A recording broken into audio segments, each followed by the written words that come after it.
Amén. Gracias, Daniel. Señor. ¿Ahí me escuchan bien todos? Bien, vale, gracias. Quisiera pedir por favor a Anita, por favor, si nos deja compartir pantalla. Y quiero invitarlos, ahí van a estar los pasajes en la pantalla, pero sería bueno que todos tuvieran su Biblia de papel en sus manos. Vamos a estar mirando varios versículos y pues no hay como tener la Biblia abierta.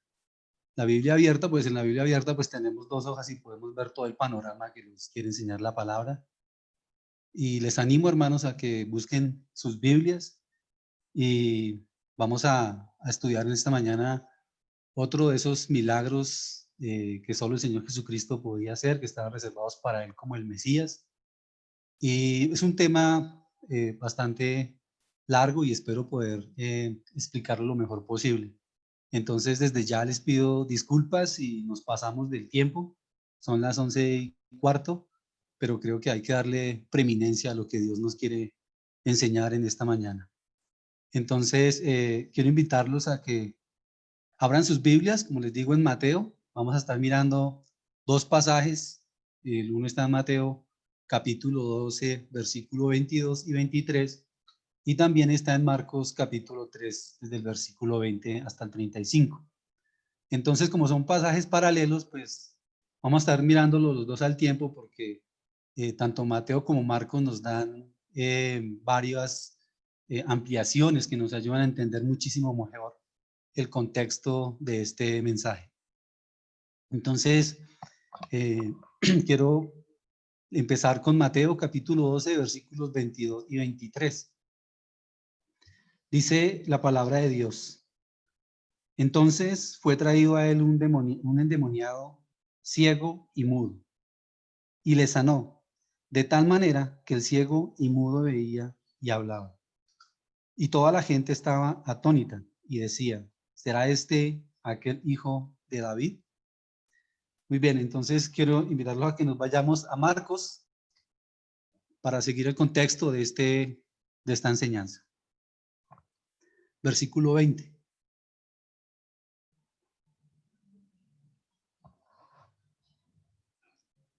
Dice así la palabra del Señor: y se agolpó de nuevo la gente, de modo que ellos ni aún podían comer pan. Cuando lo oyeron los suyos, vinieron para prenderle, porque decían: está fuera de sí. Pero los escribas que habían venido de Jerusalén decían que tenía a Belcebú y que por el príncipe de los demonios echaba fuera los demonios. Quiero parar un momentico acá y devolvernos a Mateo, donde vamos a ver este milagro que el Señor Jesucristo hizo: sanar a un endemoniado ciego y mudo. Como habíamos estudiado en la enseñanza pasada, si se acuerdan, acerca de la sanación de un leproso, que solo el Señor Jesucristo era el único que podía sanar esa clase de enfermedad.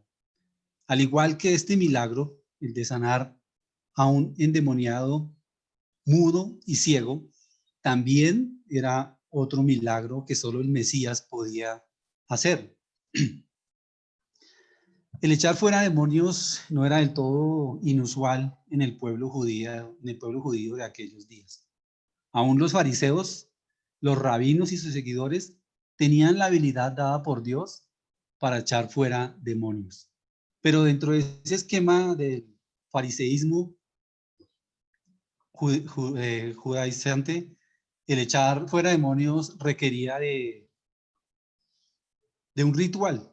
Ellos tenían que usar un ritual específico que incluiría como 3 etapas.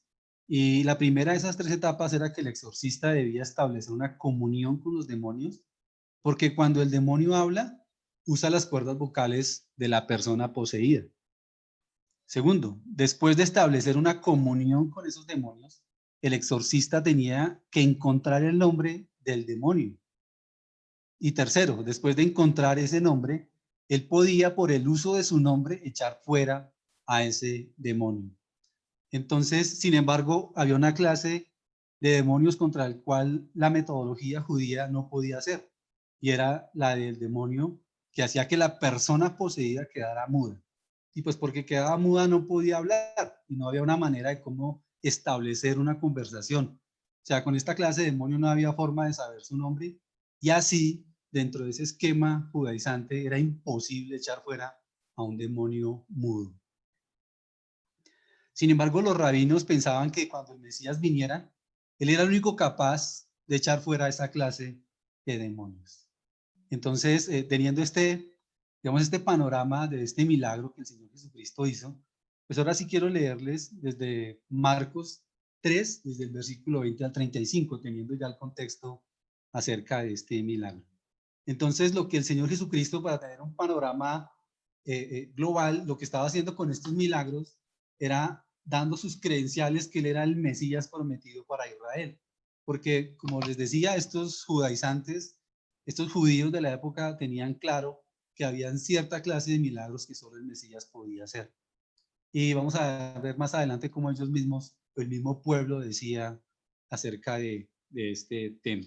Entonces volvemos ahí al Evangelio de Marcos, en el capítulo 20, vamos a volver a leer. Marcos 3, desde el 20 al 35, pues como les digo, sería bueno que tengan sus Biblias, ahí está en la pantalla, pero sería bueno que tuvieran sus Biblias. Dice así la palabra de Dios. Se agolpó de nuevo la gente, de modo que ellos ni aún podían comer pan. Cuando lo oyeron los suyos, vinieron para prenderle porque decían, está fuera de sí. Pero los escribas que habían venido de Jerusalén decían que tenía a Belcebú y que por el príncipe de los demonios echaba fuera los demonios. Y habiéndolos llamado, les decía en parábolas, ¿cómo puede Satanás echar fuera a Satanás? Y si un reino está dividido contra sí mismo, no puede permanecer. Y si una casa está dividida contra sí misma, tal casa no puede permanecer. Y si Satanás se levanta contra sí mismo y se divide, no puede permanecer, sino que ha llegado su fin. Ninguno puede entrar en la casa de un hombre fuerte y saquear sus bienes si antes no le ata, y entonces podrá saquear su casa. De cierto os digo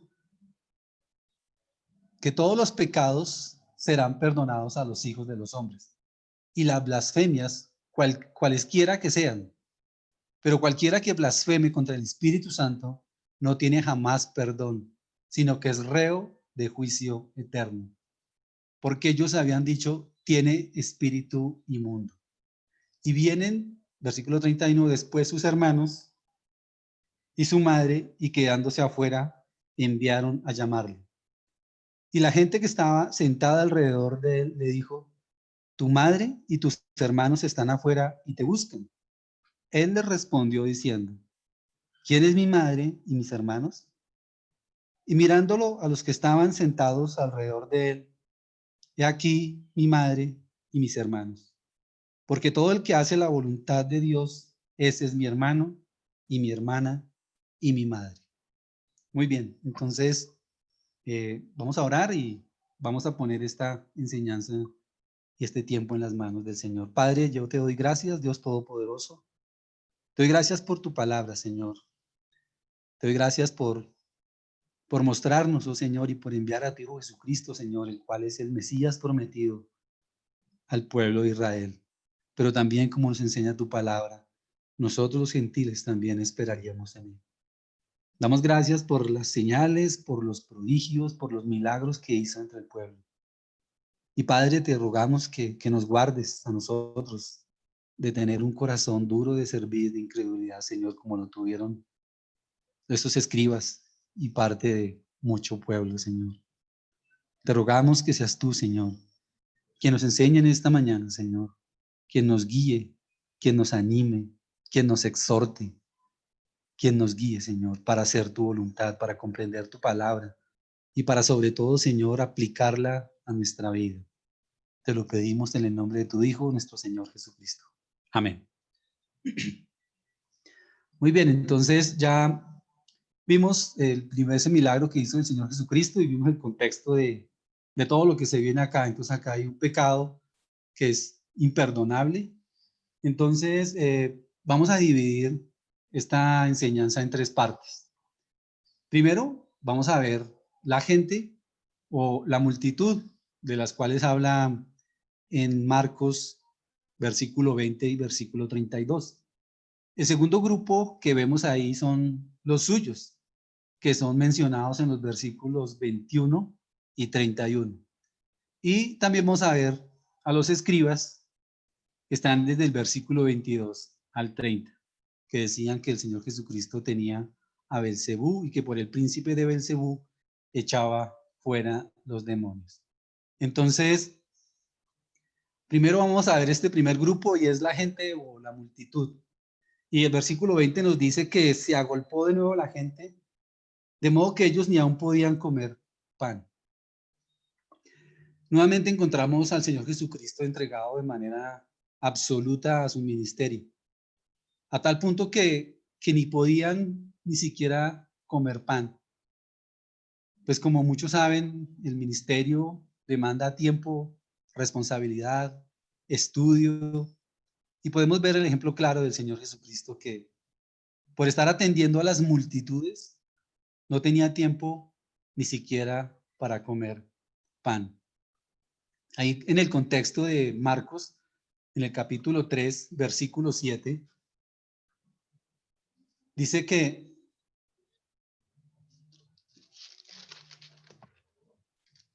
mas Jesús se retiró al mar con sus discípulos y le siguió gran multitud de Galilea y de Judea, de Jerusalén, de Idumea, del otro lado del Jordán y de los alrededores de Tiro y de Sidón.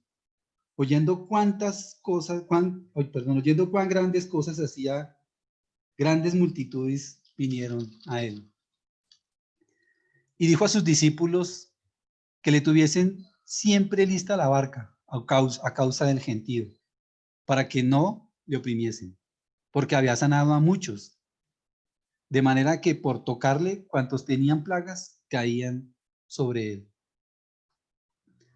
Versículo 11. Y los espíritus inmundos, al verle, se postraban delante de él y daban voces diciendo: tú eres el Hijo de Dios. Mas él le reprendía mucho para que no le descubriese.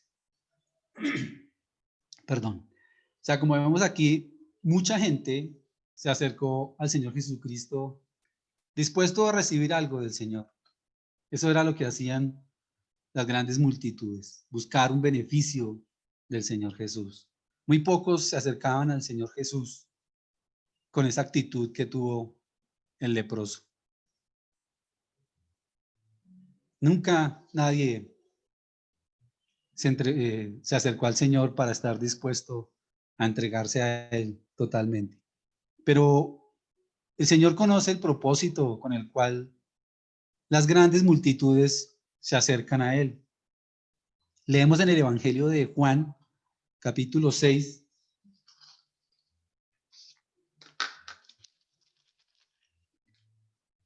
desde el versículo 24 en adelante. Dice: cuando vio pues la gente que Jesús no estaba allí, ni sus discípulos, entraron en las barcas y fueron a Capernaum, buscando a Jesús. Y hallándole al otro lado del mar, le dijeron: Rabí, ¿cuándo llegaste acá? Respondió Jesús y les dijo: de cierto os digo, que no me buscáis, no porque habéis visto, de cierto os digo que me buscáis, no porque habéis visto las señales, sino porque comisteis el pan y os saciasteis. Entonces, en este Evangelio de Juan, si ustedes tienen su Biblia abierta ahí en el Evangelio de Juan, podemos mirar un panorama, porque digamos que el contexto pues es bastante amplio, pero pues para tratar de resumirlo, dice el versículo 27 que trabajad no por comida que perece, sino por la comida que vida eterna permanece, la cual el Hijo del Hombre os dará, porque a este señaló Dios el Padre. Entonces el versículo 28 le pregunta a esta gente, dice: entonces le dijeron, ¿qué debemos hacer para poner en práctica las obras de Dios? El Señor Jesucristo les dice: esta es la obra de Dios, que creáis en el que Él ha enviado. Entonces, dicho esto, el Señor Jesucristo y empieza a hablarles acerca del pan que descendió del cielo. Y dice que de cierto os digo que si no coméis la carne del Hijo del Hombre y bebéis su sangre, no tenéis vida en vosotros. El que come mi carne y bebe mi sangre tiene vida eterna, y yo le resucitaré en el día postrero. Entonces, todo lo que venía diciendo el Señor Jesucristo acerca de estos temas espirituales, de lo que iba a pasar, leemos que en el versículo 66 dice que al oírlas, en Juan 6:60, dice que al oírlas, muchos de sus discípulos dijeron, dura es esta palabra, ¿quién la puede oír? ¿Ah? Sabiendo Jesús en sí mismo que sus discípulos murmuraban de esto, les dijo, ¿esto os ofende? Pues que si veréis al Hijo del Hombre subir de donde estaba primero,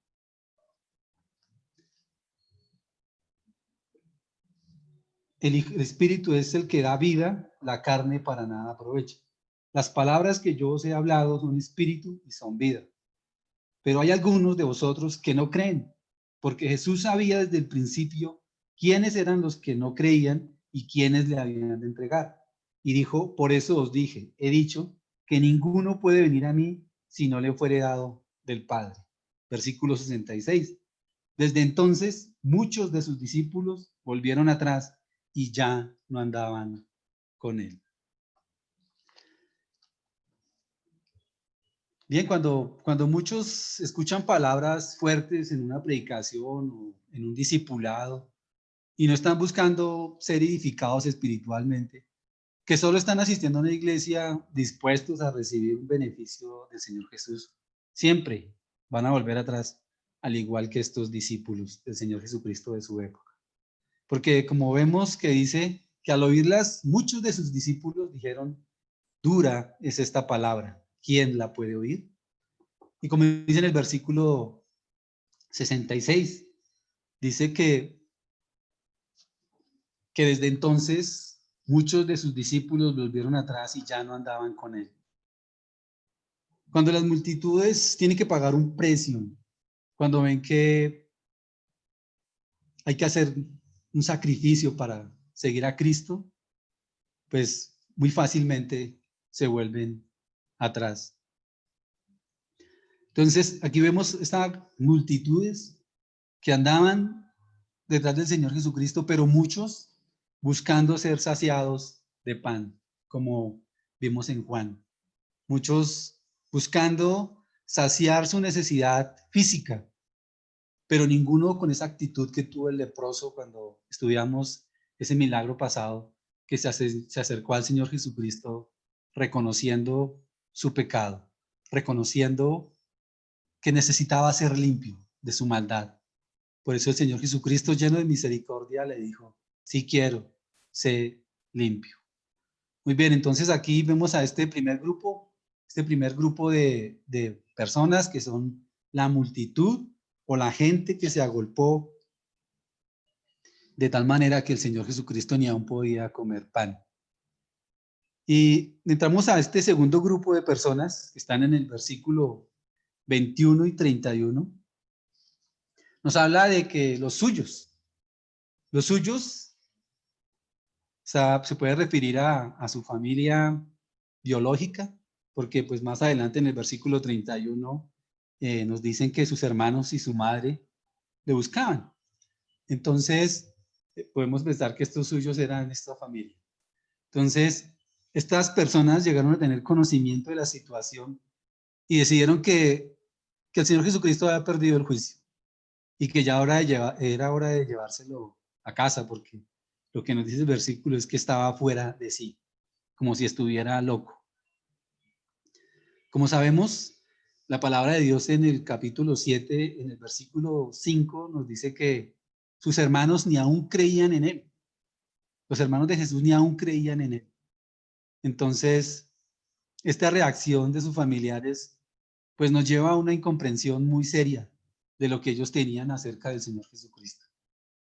Pero el Señor Jesús, por su propia experiencia, sabe lo que más tarde le dijo o nos dijo a todos los que tendrían que enfrentar también aquellas personas que quisieran seguirle. Y leemos en Mateo capítulo 10, versículo 34.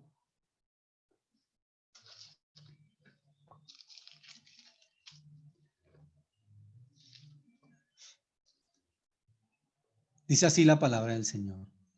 No penséis que he venido para traer paz a la tierra. No, he venido para traer paz, sino espada. Porque he venido para poner en disensión al hombre contra su padre, a la hija contra su madre y a la nuera contra su suegra. Y los enemigos del hombre serán los de su casa. Ahora, aquí podemos hacernos una pregunta: ¿y cuántos hermanos en Cristo que han dejado la religión tradicional de sus padres por seguir a Cristo y han experimentado esta misma situación de ver cómo sus mismos familiares o sus amigos se oponen y le dicen que se volvió loco, se volvió loco? Pues sí, gloria a Dios, estamos locos para el mundo, pero cuerdos para Dios, como dice su palabra. Como dice 1 Corintios en el capítulo 1, versículo 18, ahí lo tienen en la diapositiva. Dice: porque la palabra de la cruz es locura a los que se pierden, pero a los que se salvan, esto es a nosotros, es poder de Dios. Ahora, sin duda, este tipo de desprecio cuando viene de un amigo o de un familiar es muy difícil de afrontar, pero encontramos consuelo en saber que nuestro Señor Jesucristo nos entiende, que Él mismo también pasó por esa situación. Por eso Hebreos 4, versículo 15 nos dice que porque no tenemos un sumo sacerdote que no pueda compadecerse de nuestras debilidades, sino uno que fue tentado en todo según nuestra semejanza, pero sin pecado. Entonces vemos que el Señor Jesucristo nos comprende, nos entiende, y por eso pues nos advirtió acerca de lo que podría pasar con aquellos que querían servirle al Señor. La gente del mundo, cuando ve a una persona que se consagra al Señor, que quiere vivir enteramente para Él, les parece que estas personas estamos locos, que estamos fuera de sí, que somos unos fanáticos. O sea, ¿cuántas veces pasa esto con algunos creyentes? Cuando se dedican a las cosas de Dios, cuando muestran amor por la obra de Dios y quieren adorar a Dios, quieren servirle a Dios, pues lo consideran como un fanático. Sin embargo, si un hombre se emborracha, si gasta todo su dinero en fiestas, si anda con mujeres, pues eso es considerado como normal y de pronto hasta muchos lo pueden alabar. O si dos hombres van por la calle de la mano dándose besos, pues eso para hoy en día es normal. O dos mujeres. Ese es el desarrollo de la libre personalidad. Todo lo ven normal. Hermanos, servir a Dios con fervor es una buena locura. Lo triste es que no es muy frecuente. ¿Cómo cambiaría nuestra relación con el Señor si estuviéramos fuera de sí, como lo estaba el Señor Jesucristo? Entonces, en este punto, podemos preguntarnos, ¿qué hizo que la familia pensara así? ¿Por qué pensaron que su comportamiento era el de un loco? Como nos dice el versículo 21. Entonces, primero podemos ver que el Señor Jesucristo pues estaba abandonando la seguridad y la tranquilidad de un taller de carpintería para convertirse en un predicador ambulante. Y trayéndolo a estos días, uno puede decir, pero ¿cómo este hombre, teniendo la empresa de su papá, teniendo su futuro asegurado, cómo es posible que este hombre deje todo esto por ir a seguir a Cristo, por ir a predicar el evangelio? Pues este man está loco. Eso así pensará el mundo. O cómo mi hijo, que le pague una universidad tan cara, que tiene una carrera, cómo después de que estudió, se preparó, cómo es posible que se vaya allá de misionero? Este man está loco. Y de pronto podrá uno, digamos, imaginarnos ese tema de la familia del Señor Jesucristo un día ahí desayunando o almorzando, pensando acerca de estas cosas. o porque con lo que el Señor Jesucristo estaba haciendo con esta clase de milagros, con sus señales, con sus prodigios, perdonando pecados, pues esto iba a llevar a que se fuera a estrellar de frente con los líderes religiosos judíos de esa época. No, pues ¿cómo les parece? O de pronto, ahí mirando, como les decía, si ustedes tienen sus Biblias abiertas, ahí en el Evangelio de Marcos, el Señor Jesucristo, en el contexto que está hablando, nos dice que Él escogió a sus 12 discípulos. Entonces, esta familia ya reunida ahí en la casa, ahí tomando su desayuno, dice, pero es que cómo el Señor, cómo Jesús va a escoger a estos 12 discípulos, cómo va a escoger a este Pedro, a este celote, a este que era considerado un subversivo, como un guerrillero de su época, pues que el Señor está loco. Esa clase de amistades que fue a coger para que representaran a Dios, eso no puede ser. Y otro le podría decir, no, pero no ve que también escogió a Mateo, ese man que nos oprime con los impuestos. No. Y el otro dice, pero pues miren, escogió a los hijos de Zebedeo, esas joyitas con el temperamento que tienen. ¿Ah? Entonces, claro, la familia podría tener argumentos para pensar que Jesús estaba loco, pero miren lo que nos enseña la palabra de Dios en 1 Corintios capítulo 26, 1 Corintios capítulo 1, versículo 26 en adelante. Dice así la palabra del Señor. Pues mirad, hermanos, vuestra vocación, que no sois muchos sabios según la carne, ni muchos poderosos, ni muchos nobles, sino que lo necio del mundo escogió Dios para avergonzar a los sabios, y lo débil del mundo escogió Dios para avergonzar a lo fuerte, y lo vil del mundo y lo menospreciado escogió Dios, y lo que no es para deshacer lo que es. Oh, es tremendo, tremendo como Dios, la sabiduría de Dios, cómo escogió a hombres viles como nosotros. En este caso, es guerrillero, podríamos decir, de Pedro, este cobrador de impuestos como Mateo. Dice el versículo 29, a fin de que nadie se jacte en su presencia, mas por él vosotros estáis en Cristo Jesús, el cual nos ha sido hecho por Dios sabiduría, justificación, santificación y redención. ¿Para qué? Como está escrito, el que se gloría, gloríese en el Señor. Qué glorioso saber eso, que el Señor, así como a estos discípulos, escogió para que llevaran un mensaje. No sé, hermano, cuál sea su pasado. Solo Dios sabe.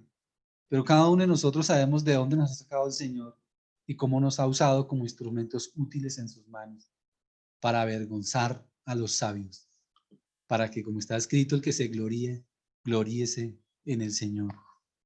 Bien, también podemos eh, mirar que su familia, pues, le estaba importando lo que los demás pensaban del Señor Jesucristo. Entonces, ahí reunidos, su madre podía decir, no, pero es que sí ve lo que está diciendo el vecino. ¿Cómo el Señor Jesús, cómo es que está sanando enfermos? ¿Cómo es que está echando fuera demonios? ¿Cómo es que está perdonando pecados? O sea, lanzando de pronto prejuicios allá reunidos. No, no. El Señor Jesús dijo que en los negocios de mi Padre me es necesario estar.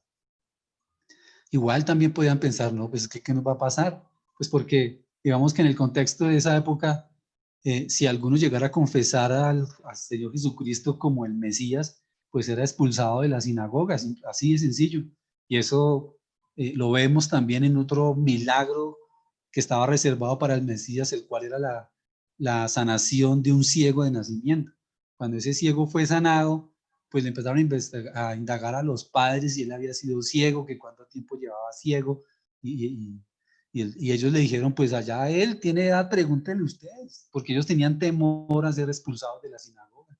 Pero este ciego ya les he dicho que cogió lodo y me sanó, quieren volverse sus discípulos, y allá le dijeron, nosotros discípulos de Moisés somos más, ni conocemos. Entonces, tremendo esto que el Señor nos enseña por medio de su palabra. Y aquí quiero saltarme de este versículo 21 hasta el versículo 31, porque pues aquí hay un paréntesis y vemos que ya aquí se ve interrumpido por lo que los escribas hacen, ¿cierto? Pero vamos a seguir hablando de la familia del Señor Jesús. Dice el versículo 31 de Marcos. Vienen después sus hermanos, Marcos 3, 31 al 35. Vienen después sus hermanos y su madre, y quedándose afuera enviaron a llamarlo. Y la gente que estaba sentada alrededor de él le dijo: tu madre y tus hermanos están afuera y te buscan. Él les respondió diciendo: ¿quién es mi madre y mis hermanos? Y mirando a los que estaban sentados alrededor de él, dijo: he aquí mi madre y mis hermanos. Porque todo aquel que hace la voluntad de Dios, ese es mi hermano y mi hermana y mi madre. Bien, aquí en este punto vemos la superioridad que el Señor Jesucristo le está dando a la familia espiritual por encima de la familia biológica. Dice Gálatas 6:10 que así que según tengamos oportunidad, haced bien a todos, y mayormente a los de la familia de la fe. Entonces, el Señor Jesucristo está cambiando las relaciones, y acá nos muestra pues que como esta familia no creía en él, sus hermanos no creían en él, sino hasta después de la resurrección que creyó Jacobo y Judas. Entonces, pues no querían creer en él. Cómo el Señor Jesucristo les hace esta, esta pregunta, ¿no? ¿Quién es mi madre y mis hermanos? Y mirándolos a todos los que estaban sentados alrededor, dijo: he aquí mi madre y mis hermanos. Porque todo aquel que hace la voluntad de Dios, ese es mi hermano y mi hermana y mi madre. Entonces, vemos la importancia que el Señor Jesucristo le está dando a la familia de la fe. Tenemos un gran privilegio, hermanos, de tener una familia numerosa, numerosa. Dice Marcos capítulo 10, versículos 29 y 30. En el contexto de este pasaje, el apóstol Pedro le está diciendo al Señor Jesucristo: he aquí, Señor, que nosotros le hemos dejado todo por seguirte. Entonces respondió el Señor Jesús y le dice: de cierto os digo que no hay ninguno que haya dejado casa, o hermanos, o padre, o madre, mujer, o hijos, o tierras, por causa de mí y del Evangelio, que no reciba 100 veces más ahora en este tiempo: casas, hermanos, hermanas, madres, hijos y tierras, pero también persecuciones y en el siglo venidero, la vida eterna. Entonces, pues es un gran privilegio tener esta familia tan numerosa. Cuán necesario es reunirnos como familia, ¿cierto? Digamos, nuestra familia en la carne, pues muchas veces nos reunimos porque hay el cumpleaños de un hermano, entonces vamos, nos reunimos con ellos y compartimos. Pero cuán necesario es, hermanos, entre nosotros llamarnos como familia, no sé, con Steven, con Joaquín, con Miguel, con Omar. ¿Qué hubo, hermano? ¿Cuándo podemos ir a almorzar? Eso sería una bendición. Sería una bendición poder estar haciendo eso, porque hemos recibido de parte de Dios una familia celestial, porque tenemos una familia terrenal que muchas veces nos hace a un lado por lo que creemos, por lo que confesamos, por lo que hacemos, porque no compartimos sus creencias, porque no practicamos sus obras. Nos hacen a un lado. Pero no importa, tenemos una familia en la cual podemos compartir la misma fe y podemos sentarnos en una mesa y orar y darle gloria a Dios por lo que ha hecho en nuestras vidas. Entonces aquí terminamos este segundo grupo de la familia, de los suyos, del Señor Jesucristo.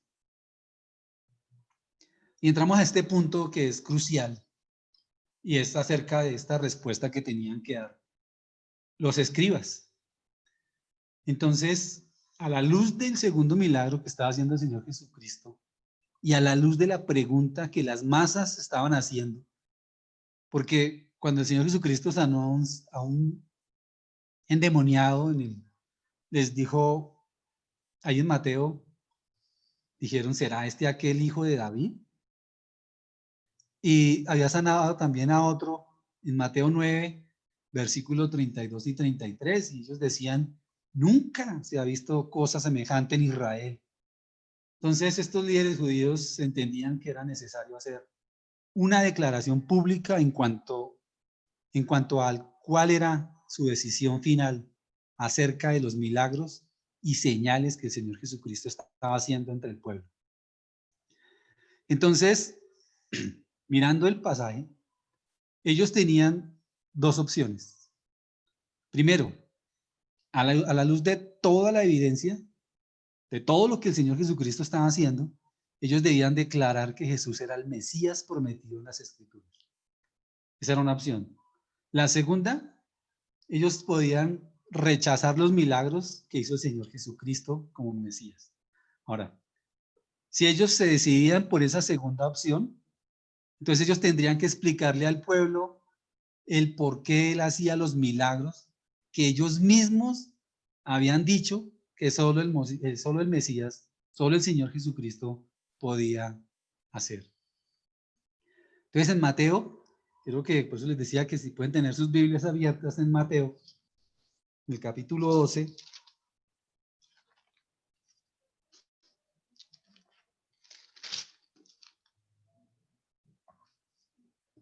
en el versículo 24, los fariseos tomaron la segunda opción. Dice, mas los fariseos al oírlo decían, este no echa fuera a los demonios, sino por Belcebú, príncipe de los demonios. Para poder explicar el poder que Jesús tenía para hacer esta clase de milagros, ellos dijeron que Jesús mismo estaba poseído o que estaba endemoniado. Grave esta acusación.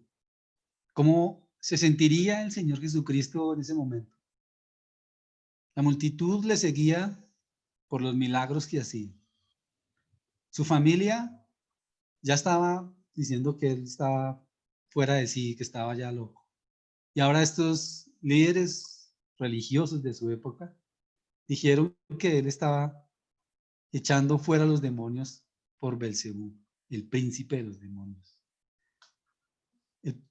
Este nombre Belcebú es una combinación de dos palabras hebreas que significan el señor de las moscas. Esto vino a ser la base que los fariseos usaron para rechazar al Señor Jesucristo. Dijeron ellos, él no es el Mesías, él no es el Mesías, debido a que él estaba poseído por un demonio. Mientras que la respuesta al primer milagro de la sanación de un leproso fue de comenzar una investigación, ¿se acuerdan? Tenían que investigar si el leproso realmente era leproso, si realmente había sido sanado, una serie de cosas, si se había sido sanado tenía que ir a ofrecer una ofrenda, todo eso. Esta acción o esta decisión que tomaron estos líderes de Israel sentó la plataforma de la historia judía para los siguientes 2000 años. Esto no deja de sorprendernos, cómo el espíritu religioso, movido por sus propios intereses, puede llegar a estar tan ciego y ser tan malvado, pero conociendo a Dios, conociendo al Señor Jesús, todas las cosas, en esto coincide lo que el mismo Señor Jesucristo dice en el Evangelio de Juan capítulo 3, versículos 19 y 20, dice, y esta es la condenación, que la luz vino al mundo, y los hombres amaron más las tinieblas que la luz, porque sus obras eran malas, porque todo aquel que hace lo malo aborrece a la luz, y no viene a la luz, para que sus obras no sean reprendidas. Después de ver todo lo que el Señor Jesucristo estaba haciendo, todos estos milagros, señales, prodigios, estos hombres no quisieron aceptar al Señor Jesucristo como su Mesías. Y como les decía, pues eso sentó esa plataforma en la historia judía para los siguientes 2000 años. Vemos el juicio que viene contra esta generación. Jesús responde en dos maneras. La primera La primera respuesta fue para defenderse a sí mismo, diciendo 4 cosas. En Mateo capítulo 12, desde el versículo 25 al 29. Por eso les digo que tengan sus Biblias ahí abiertas.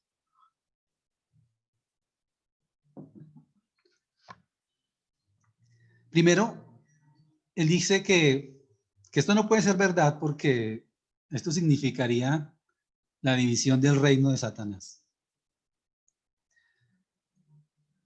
Dice, todo reino dividido contra sí mismo es asolado, y toda ciudad o casa dividida contra sí misma no permanecerá. Entonces, pues por la lógica, el Señor Jesucristo usa la lógica y les dice que todo reino que está dividido contra sí mismo, pues es asolado. ¿Sí? No puede haber una división en un reino y esperar que ese reino prospere. No. Y también dice que toda ciudad, pues para no ir tan lejos, uno puede ver su ciudad aquí, ¿cierto? Los políticos se la pasan tirándose la pelota unos a otros y culpándose unos a otros. Y uno puede ver que ahí no hay prosperidad en esta ciudad. No puede permanecer. También dice que si una casa está dividida contra sí misma, no permanecerá. De igual manera, en un matrimonio, si hay una división entre el esposo y la esposa, si hay una división constante, pues lo más probable es que ese matrimonio no perdure. Y de igual modo también en la iglesia local. Si hay divisiones en una iglesia, lo más probable es que esa iglesia tampoco pueda perdurar. Ahora, segundo, ellos mismos reconocían que el exorcismo era un don del Espíritu y que aún los seguidores de los fariseos podían echar fuera a los demonios, aunque no a los demonios mudos. Tercero, este milagro autentificaba que el Señor Jesucristo era el Mesías prometido en las Escrituras. Y cuarto, esto mostraba que el Señor Jesucristo es más fuerte que Satanás y que no era un súbdito de él. Por eso en 1 de Juan capítulo 3 versículo 8 dice que el Señor Jesucristo vino a este mundo para deshacer las obras del diablo. La segunda respuesta fue una enérgica condenación. Miremos lo que dice Mateo 12, desde el versículo 30 al 37.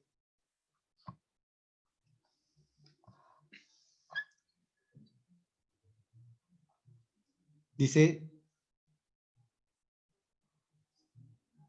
versículo 30, Mateo 12, 30 al 37. El que no es conmigo, contra mí es. Y el que conmigo no recoge, desparrama. Por tanto os digo, todo pecado y blasfemia será perdonada a los hombres, mas la blasfemia contra el Espíritu no le será perdonada. A cualquiera que dijera alguna palabra contra el Hijo del Hombre, le será perdonada. Pero al que hable contra el Espíritu Santo, no le será perdonado ni en este siglo ni en el venidero. O hacer del árbol bueno y su fruto bueno, o hacer del árbol malo y su fruto malo. Porque por el fruto se conoce el árbol. Generación de víboras, ¿cómo podéis hablar lo bueno siendo malos? Porque de la abundancia del corazón habla la boca. El hombre bueno, del buen tesoro del corazón, saca buenas cosas. Y el hombre malo, del mal tesoro, saca malas cosas. Mas yo os digo que de toda palabra ociosa que hablen los hombres, de ella darán cuenta en el día del juicio. Porque por tus palabras serás justificado y por tus palabras serás condenado. El Señor Jesucristo le está diciendo a aquella generación que era culpable de un pecado imperdonable. Ese pecado era la blasfemia contra el Espíritu Santo. Porque este pecado era exactamente lo que él dijo que era imperdonable. El juicio ya había sido decretado contra esa generación. Esto no era un pecado individual, esto era un pecado nacional. Y para eso quiero que miremos Mateo 27, desde el versículo 20.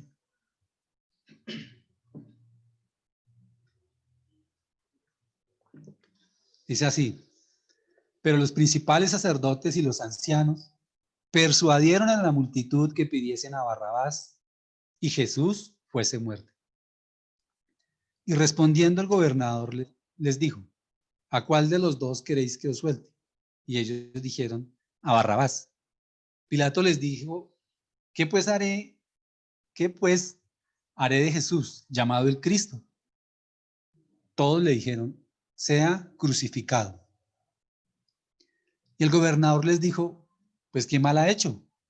Pero ellos gritaban aún más, diciendo: sea crucificado. Viendo Pilato que nada adelantaba, sino que se hacía más alboroto, tomó agua y se lavó las manos delante del pueblo, diciendo: inocente soy yo de la sangre de este justo. Allá vosotros.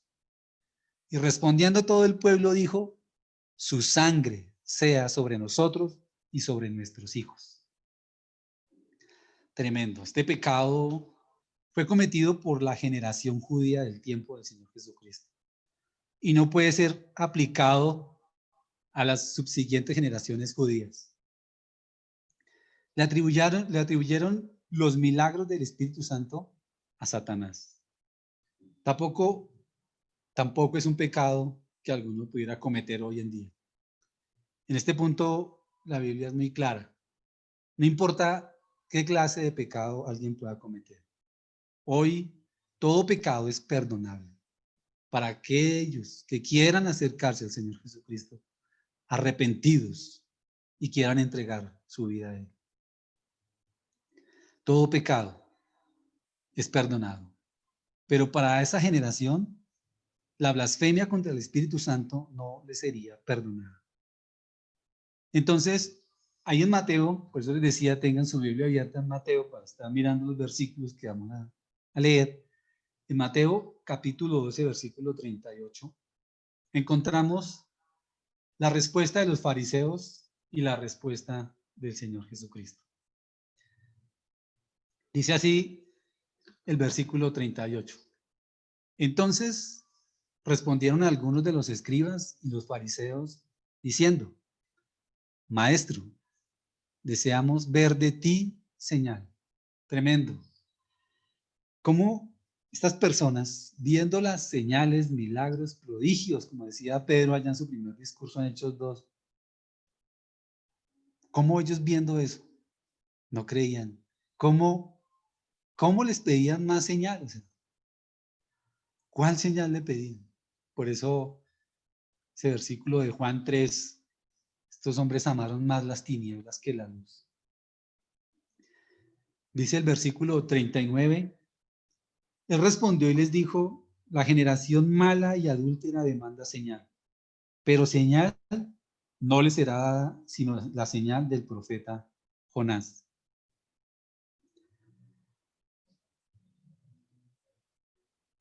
Porque como estuvo Jonás en el vientre del gran pez 3 días y 3 noches, así estará el Hijo del Hombre en el corazón de la tierra 3 días y 3 noches. Miren lo que dice acá, versículo 41. Los hombres de Nínive se levantarán en el juicio con esta generación y la condenarán, porque ellos se arrepintieron a la predicación de Jonás. Y he aquí, más que Jonás, en este lugar. Tenían en su mismo lugar, frente a sus narices, al Creador de los cielos y de la tierra. No tenían a Jonás, tenían a Dios mismo. Versículo 42. La reina del sur se levantará en el juicio con esta generación y la condenará, porque ella vino de los fines de la tierra para oír la sabiduría de Salomón. Y otra vez, he aquí, más que Salomón, en este lugar. El Señor Jesús puso 2 ejemplos de 2 personajes gentiles del Antiguo Testamento: los hombres de Nínive y la reina del sur. Estos fueron gentiles que tuvieron menos luz de revelación, pero que respondieron a esa poca luz que tenían, que les fue revelada. En el juicio del gran trono blanco, estos gentiles se levantarán y condenarán particularmente a esta generación por ser culpable del pecado imperdonable. Las palabras de juicio contra esta generación terminan con el relato acerca de un demonio en los versículos 43 y 45. Dice así: cuando el espíritu inmundo sale del hombre, anda por lugares secos buscando reposo y no lo halla. Entonces dice: volveré a mi casa de donde salí, y cuando llega la halla desocupada, barrida y adornada. Entonces va y toma consigo otros 7 espíritus peores que él, y entrados moran allí, y el postrer estado de aquel hombre viene a ser peor que el primero. Así también acontecerá a esta mala generación. Este no era un demonio que había sido arrojado, sino un demonio que había salido por su propia voluntad, en búsqueda de un lugar mejor en el cual habitar. Él buscó por algún tiempo, pero al no encontrar un lugar vacante, decidió regresar al hombre en el que antes había estado. Cuando regresó, encontró la casa desocupada, barrida y ordenada. Y el demonio volvió a entrar a aquel hombre, pero ya no para habitarlo solo, sino que invitó a 7 de sus amigos peores que él, para que se le unieran. Y ese postrer estado de aquel hombre vino a ser peor que el primero.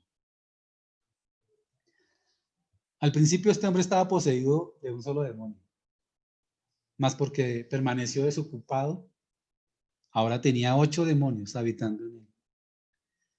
Entonces, en el intervalo de la primera y segunda posesión del demonio, el hombre no era habitado por otro espíritu, ya fuera el Espíritu Santo o otro espíritu demoníaco. Lo que es cierto acerca de este individuo será cierto para esa generación. Cuando aquella generación comenzó, fue con la predicación de Juan el Bautista, que empezó anunciando el reino de los cielos. Arrepentidos porque el reino de los cielos se ha acercado, fueron sus palabras. Aunque los judíos estaban bajo el dominio romano, ellos tenían su propia identidad nacional, con Jerusalén y con el templo de pie. Pero 40 años después de que estas palabras fueron dichas, las legiones de Roma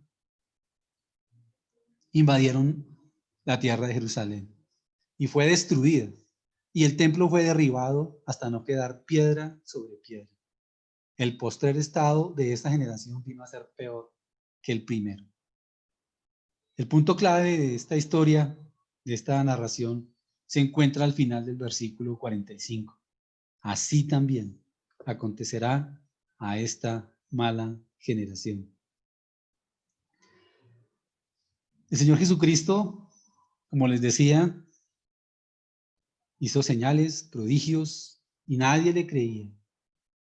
Nadie le creía. Hoy en día, pues nadie puede blasfemar contra el Espíritu Santo, porque hoy en día el ministerio del Espíritu Santo es de convencer al mundo de pecado, justicia y juicio. Y hoy en día, como decía Esteban cuando fue apedreado allá en Hechos capítulo 7, versículo 51, les dijo: vosotros, voy a buscarlo, perdón, lo leo, no está ahí, voy a leérselo.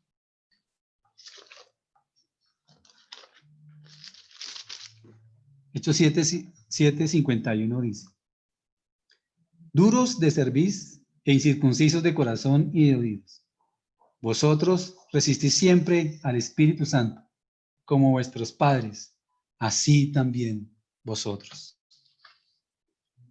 El Señor Dios y el Señor Jesucristo ya hicieron todo. El Señor Dios envió a su Hijo Jesucristo a morir en la cruz por nuestros pecados. Y dejó el Espíritu Santo para que convenza al mundo de pecado, de justicia y juicio. Si una persona no quiere recibir ese perdón, si no quiere aceptar ese regalo de Dios, pues está resistiendo al Espíritu Santo. Dice la palabra que si oyeres hoy su voz, no endurezcáis vuestros corazones. Y puede que muchos de nuestros familiares puedan ver los milagros que ha hecho Dios en nuestras vidas, cómo nos ha transformado, cómo nos ha cambiado, y aún así no crean en Dios. Aún así nos tilden de locos. Pero la palabra de Dios dice que el que cree en el Hijo no es condenado. Pero el que se rehúsa a creer ya ha sido condenado. Porque ya no hay nada más que hacer. Ya todo está consumado. Hoy en día lo que pueden hacer es resistir al Espíritu Santo. Quiero que terminemos con el lamento del Señor Jesucristo en Mateo 23, versículos 37 y 38.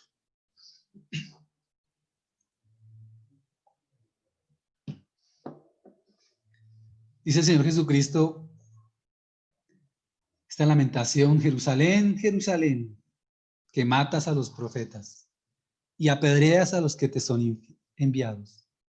¿Cuántas veces quise juntar a tus hijos como la gallina junta sus polluelos debajo de las alas, y no quisiste? He aquí, vuestra casa os es dejada desierta. Todo pecado tiene una consecuencia. En este caso, aparte de ser condenados por blasfemar contra el Espíritu Santo, la consecuencia fue que 70 años después fue destruida la ciudad y el templo. Triste. Podemos, para terminar, hacernos una pregunta. Vimos 3 clases, 3 grupos de personas. Vimos a la multitud que se acercaba al Señor Jesucristo en busca de buscar un beneficio. Vimos también a los suyos, que lo tildaron de loco. Ya estaba loco. ¿Cómo va a dejar la empresa por dedicarse a predicar el evangelio? ¿Cómo va a hacer eso? Tiene que estar loco. Y estos líderes religiosos que tenían que tomar una decisión acerca del Señor Jesucristo y lo rechazaron abiertamente. Instigaron al pueblo a que también lo rechazaran. Qué triste, hermanos, qué triste ver esta incredulidad. Por eso es que uno de los milagros más sorprendentes hoy en día no es que un leproso sea sanado, o que un ciego reciba la vista, o que un espíritu demoníaco salga de una persona. No. El milagro más grande que puede haber hoy en día es que una persona se convierta de las tinieblas a la luz. Ese es el milagro más grande, por el cual nosotros, al igual que los apóstoles, tenemos responsabilidad. Hombres imperfectos, hombres que fallamos, hombres débiles, pero que Dios nos ha puesto ahí con ese gran privilegio de llevar su palabra. Y gracias a Dios por lo que ha hecho en nosotros y por lo que seguirá haciendo. Vamos a orar para terminar. Padre, yo te doy gracias, Señor Dios Todopoderoso, por tu palabra, Señor. Te doy gracias, Señor, porque tú conoces con qué intención nos acercamos a ti, Señor. Tú conoces lo que nuestra familia podrá estar pensando de nosotros, Señor. Padre, pero sí te pedimos, Señor, que tu Espíritu Santo obre en nuestras vidas, Señor, convenciéndonos cada día más de la veracidad de tu palabra, Señor, alejando cualquier sombra de duda, de incredulidad en nosotros, Señor, sino que podamos ver por medio de tu palabra a tu Hijo Cristo en nuestra vida, Señor. Ayúdanos, Señor, a hacer tu voluntad. Guíanos por el poder de tu Santo Espíritu, Señor, a hacer tu voluntad, Padre. Te lo rogamos en el nombre de tu Hijo, nuestro Señor Jesucristo. Amén. Muchas gracias, hermanos, por su tiempo. Gracias, Carlos.